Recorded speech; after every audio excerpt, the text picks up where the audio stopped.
everyone, and welcome back to the 1 Minute Writing Podcast. Today is a special episode featuring an author guest, Donalee Gastreich, who is a #1 international best-selling author with the book Rising with Resilience. She's a keynote speaker, trainer, and founder of Complete Solutions.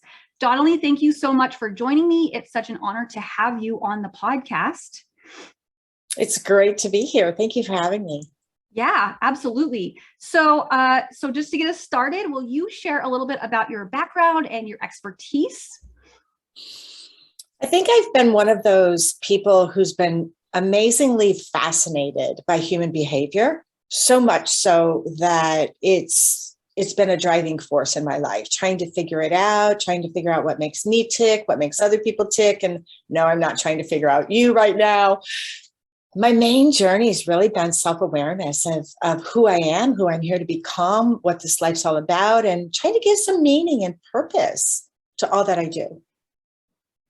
I love that. That is so beautiful. And it sounds like it's not just an interest for you, but also a deep passion and something that you feel very strongly about with connecting with other people. Is that right? Absolutely. It's funny that you say that. My oldest son asked me around turning 50, what was my biggest life-altering, changing moment in life, like old people, like you ask old people, right? I know I was shocked, but I wasn't sure if I was shocked that I had an answer or that he thought I was old, right? My answer was everybody comes into our life for a reason, a purpose, a season, and that they're not disposable. Right? They matter and we're interconnected. Like we have an inner network within us to connect us to being whole and calm and confident and clear-minded. But we have a network that goes out and connects us to other people. And they just show up in our life. Like the universe is this magical wave a magic wand kind of thing, because I don't have the answers to how it happens, but the right people show up for us at the right time, in the right ways.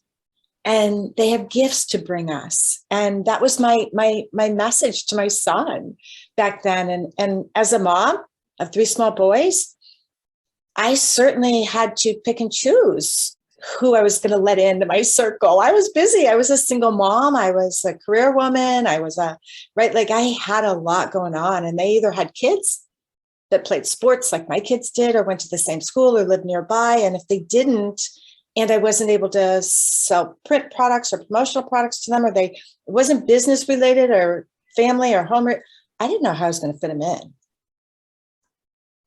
And I have a whole different attitude now on that. Mm-hmm. Yeah, absolutely. Something that you gain as you gain more experience and just have more life events happen that continue to teach you and give you those lessons. So yeah, absolutely. Thanks for sharing that. So along with those lines, you have a new book that's coming out here in a couple of months, which is really exciting. So for our listeners, it's Bringing Spirituality into Business. So Yeah. Will you share about your who, what, and why for that latest book, and just share a little bit more about the book? The book, who is it for? It's really for everyone. How we do one thing is how we do everything. My inner guidance, or my intuition, that part of us that feeds us with knowledge and information, told me it was to be brought to business for several reasons. One, we spend 8 hours there together. And anytime we make or alter anything in ourselves, make changes or alter ourselves, we need repetition, we need habit. And when we're together for 8 hours with others doing the same thing, the odds of success have just quadrupled, right? Like we just 10x'd our advantage to reaching the results we want. So who's it for? It's for everyone, but focus on business and focus on creating change in your life. It's a guide to know yourself, grow yourself, and live your life empowered. It's to help you unpack and discover the blueprint to your soul's mission and goals here on this earth. And its aim is to really bring more meaning and purpose into all that you do. So it's an unpacking and awakening to all that you are and to the greatness that lives within you. And as we see our own greatness, we begin to see other people's greatness and the gifts they bring to us, the value they add. And It's an inside out approach to what we've been working on in business for the last decade, which was diversity, equity, and inclusion training. And it hasn't been working because we've been coming at it from an outside in model. And the individual didn't even have awareness to see their inner bias, that they had blocks to being open to diversity. So I'm super excited. That's my who, what, and why. And why? Because we're at a shift in time where I think we can all own the truth that corruption is coming forth. Transparency is starting to give way to new windows of seeing where old systems aren't working any longer. And in business, the old way was my way or the highway. I practice a model that Steve Jobs mentioned long ago. We here at Apple don't hire bright, intelligent people to come to work here at Apple and tell them what to do. They hire those bright, intelligent people to learn from them, to get insight, to innovate, to grow, to learn. And that's the shift. Why? Because we're ready for it now. It's now. And we're all embracing it, just at different rates. Yeah, absolutely. Thanks for sharing that as well. It's something that is timely, something that is useful and effective in the business world and for all different types of people, no matter what type of business they're in, to be able to integrate and utilize to get better results and just improve in many different dynamic aspects of business. Right? Absolutely. And it's not just business, it's in relationships as well. The more you know yourself and grow yourself, the more you live from that point of power inside you. And it affects all areas of life, from your relationships, your health and well-being. And let's just really, COVID was here to show us how unhealthy we are as a people and a society. And, you know, that's something we do have power to shift and change and control.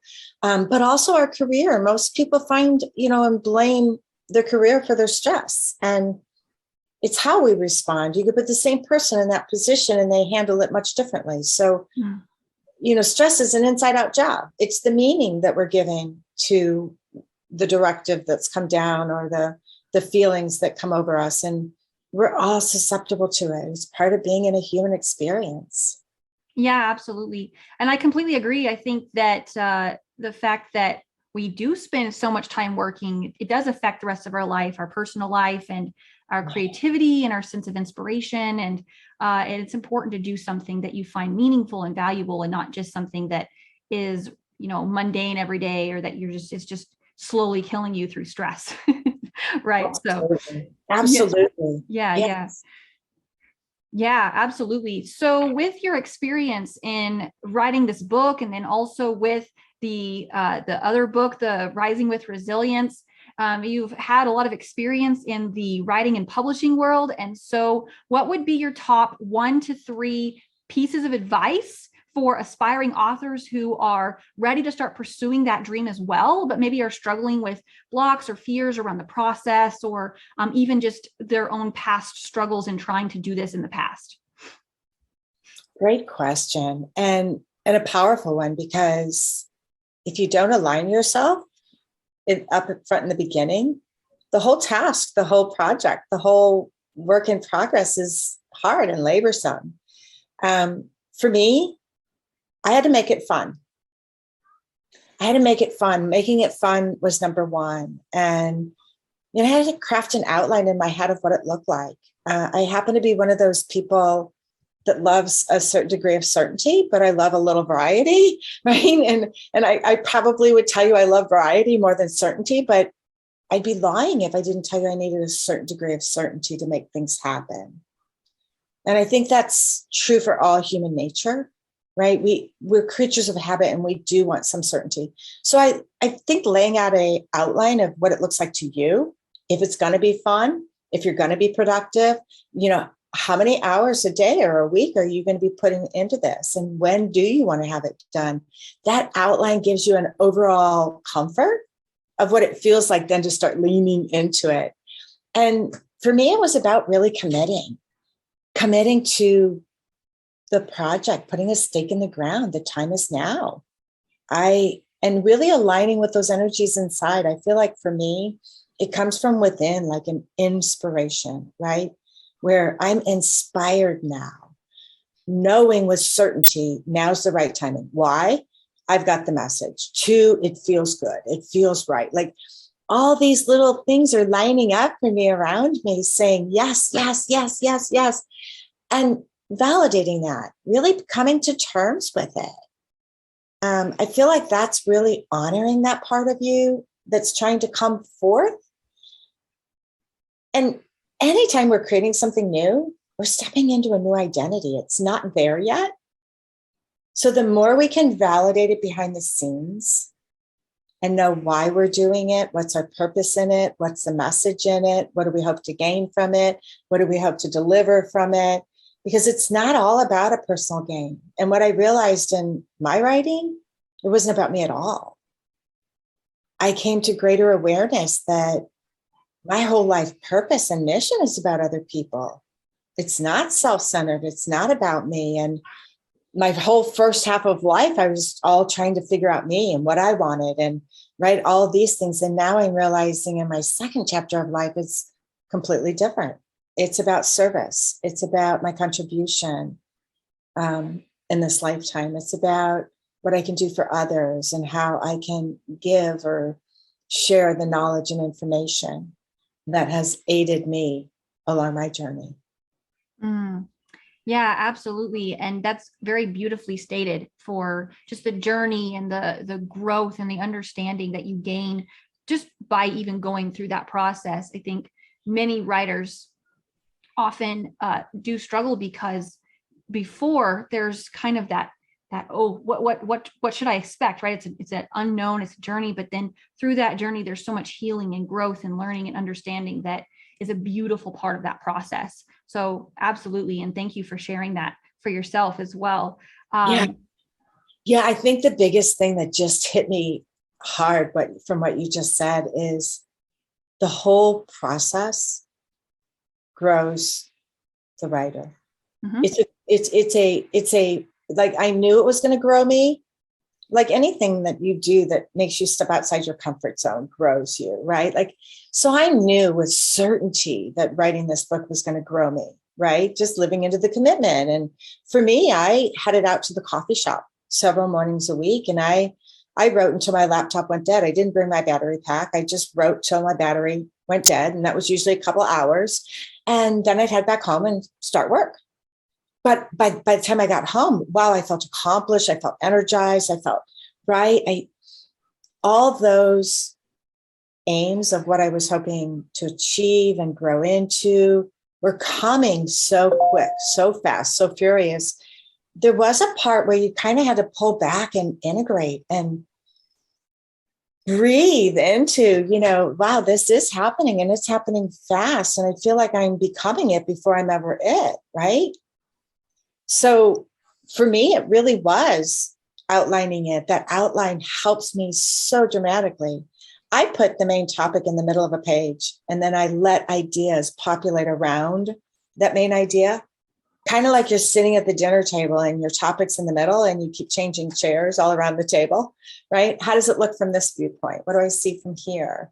And I just let it all come front and center and begin to fill me up. And it's about increasing our capacity too, to something new.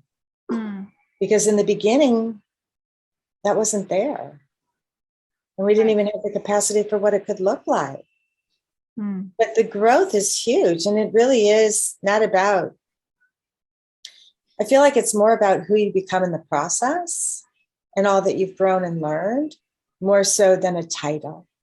Like it's wonderful to be part of that anthology and claim a #1 best-selling author. That, don't get me wrong, there's no human being who's going to say that doesn't matter.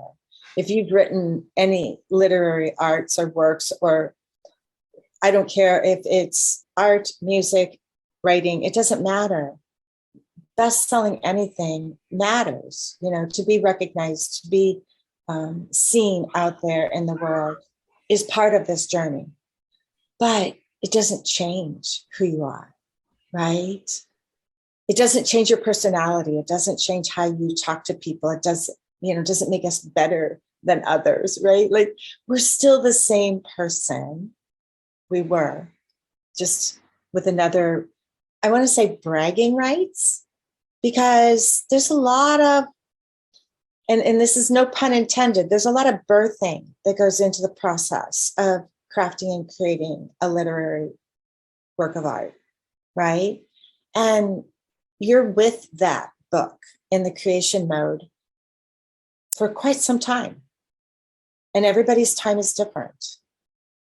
But that whole time you're in that birthing process of growing and developing it.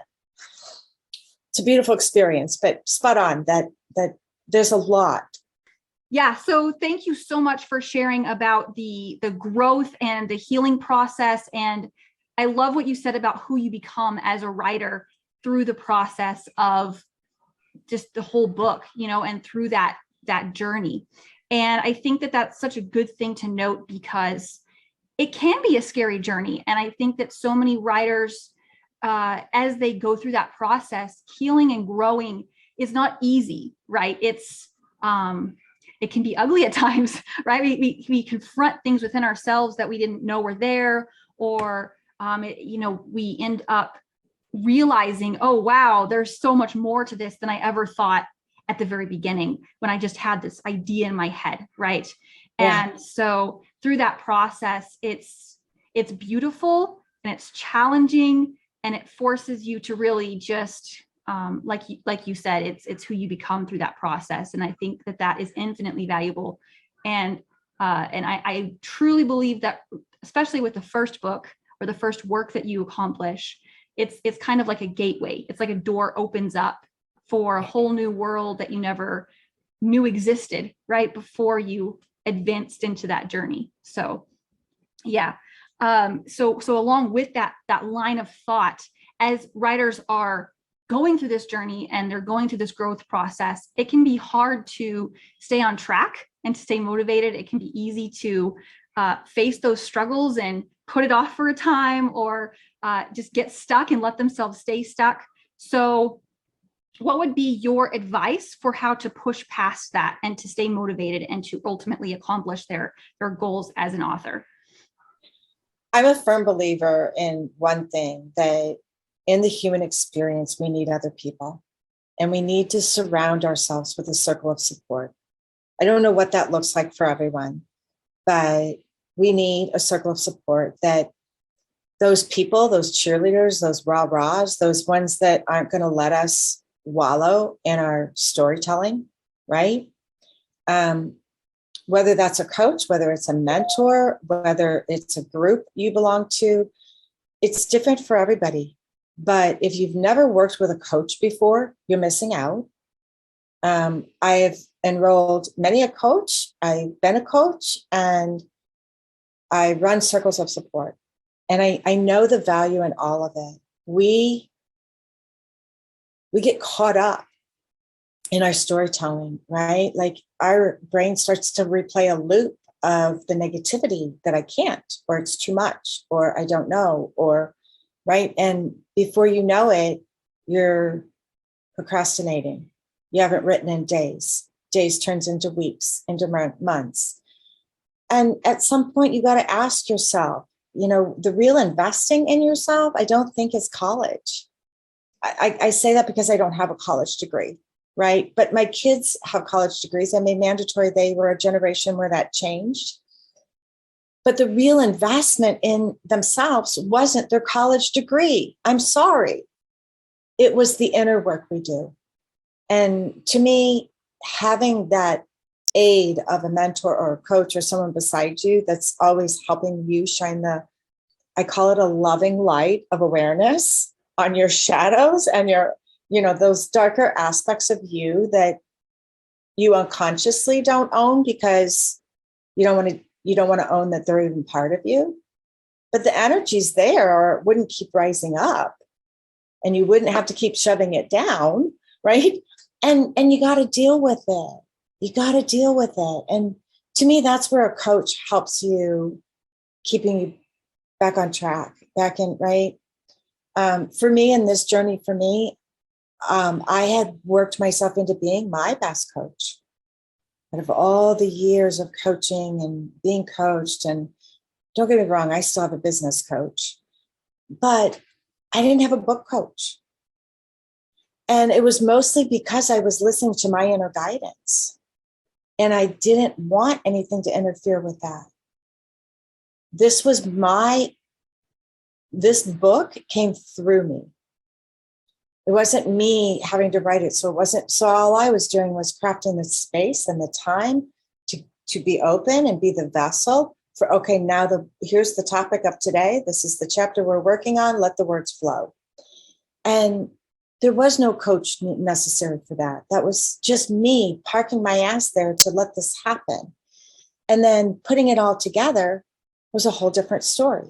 But every step of the way, you're confronted with more unknown, more uncertainty. I can tell everyone, and we all can take 3 steps back and look at the big picture and all the coaches that have come onto the world platform of what they do for a living over the last decade. And why do you think that is? Because we as people, society, we're ready now to invest in ourselves, to move beyond the shadows. And my book is that aim as well. It's that aim to help you know yourself. There's a whole chapter on shadows, but our whole life is dealing with those shadow aspects of us and those unconscious parts that we don't want to own and we can't see. And a coach, a mentor, they have the insight to see what you can't see. And they help you move through it. Mm. Yeah, absolutely. I completely agree. I think that even just having that outside perspective and someone else who has been through the journey and knows what to expect and can help you over those hurdles and help guide you through those in a much more dynamic and comforting way can be such a valuable, irreplaceable, priceless aspect, right? So yeah, I absolutely agree. And thank you for sharing that so eloquently as well through the process. It's so important, the right support. And unfortunately, there are a lot of writers who don't have that support, or even because of past experiences have the opposite, right? They've had the negative support, the naysayers or the ones who discourage pursuing that dream.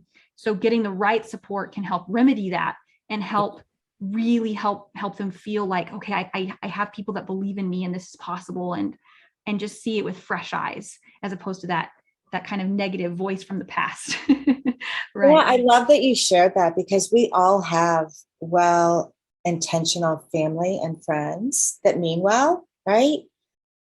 But the greatest thing that having a coach ever taught me was to expand my awareness to seeing who to share my biggest private dreams with and who not to. That some of my friends and family just weren't there. They didn't have the capacity in their own mind to think outside the box that they put themselves in, right? And that's not a person you want to share your growth with, right? They don't know growth. They haven't embraced it in their own life. They don't know what it looks like. They have no idea how you feel. They're going to keep you safe and comfortable because that's what they do best for themselves, keeping themselves safe and comfortable. And to be really honest, if you've never had a coach, I think everybody needs to invest in a coach and to find one that you resonate with. But it's really, really important because they're going to open your eyes to seeing things you've never seen. And while you may think they're going to help you on one thing, they're going to help you in other areas of your life too. Because how you do one thing is how we do everything. Mm. Yeah, I absolutely agree. And you often walk away just feeling like you even got more than you thought you were going to, right? So thank you for sharing that. Absolutely. So as you're getting ready for your book and you're celebrating, how can our listeners learn more about you and ultimately connect with you if they would like to go deeper and learn more about your work and everything that you're doing? Yeah, on the wall behind me is Donalee360.com. that is my intermediary method of contacting you with me to every way possible, from scheduling a call with me to finding your way to my website, to all social media arms and links, to an email, you name it. That's how you can stay abreast. There's going to be a video out there on my book and more coming on the book in the next weeks as we get closer and closer. I'll be launching mid to late July, so the middle of summer. I'm super excited about it, and I know that there's still so much that needs to be done, and it's all that marketing part of it that, to me, is the awkward, uncomfortable thing. But what I really know here is it's really not marketing.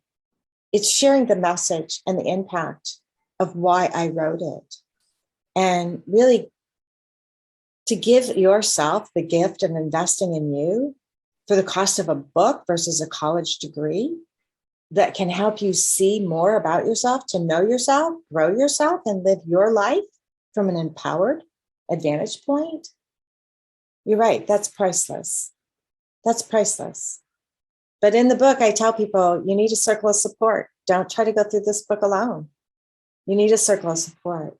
So if you're going to read it alone, get your girlfriends, get your friends together, get your family together, and create a book club or join mine, because a book club is going to be your aid and savior, because at the end of every chapter, there's an invitation to go deeper into the work and the messages that chapter brought up for you.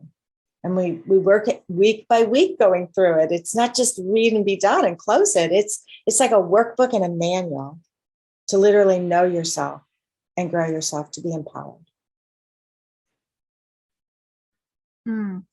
Yeah, that's beautiful, and I'm so excited for what you're doing, and I know it's going to create really a beautiful community as you continue to grow that. So Donalee, thank you so much again for joining me. It was so great to have you. For all of my listeners, if you want to learn more about Donalee or read her work or connect with her further, like she mentioned, you can go to donalee360.com, and I will also include her details in the description so that you guys can access that and just be able to explore further. And yeah, so thank you so much again, Donalee. Thank you for having me.